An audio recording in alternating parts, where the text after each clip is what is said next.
Mbunge wa design yangu ni mbunge ambaye ni tofauti kidogo. Ni tofauti kwa sababu nitakuwa mbunge wa modo ambayo watu hawajawahi kuona. Watu wengi wanaamini mbunge anabadilika anakuwa boss, lakini kwangu mimi itakuwa tofauti kidogo kwa sababu mimi naamini watu nawaongoza wanataka niweje. Kwa hiyo nikiwa bungeni nitakuwa kama boss, lakini ninapokuwa mtaani nitarudi katika maisha yangu yale ambayo yalisababisha watu wakanipigia kura. Comments zinatakiwa ziwe nyingi kwa sababu mimi si mtu maarufu. Watu wengi wanapiga selfie bungeni, wengi sana. Ukitaka niangalie, ukigoogle watu wanaopiga selfie bungeni zinafika picha 1400.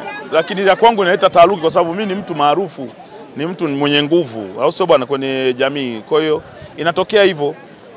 Mara nyingi sana vitu nitakavyokuwa navifanya vitakuwa vinaenda viral kwa sababu watu watakuwa wanaona modo tofauti ya mbunge.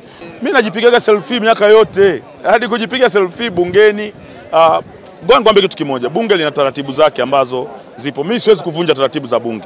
Kwa ukiona kitu chochote nakifanya ujue hakijavunja taratibu za bunge.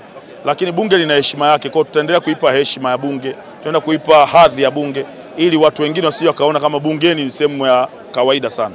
Lakini hii ni sehemu ambayo waheshimiwa wako ndani kwa ajili ya kuwakilisha wananchi wao. That is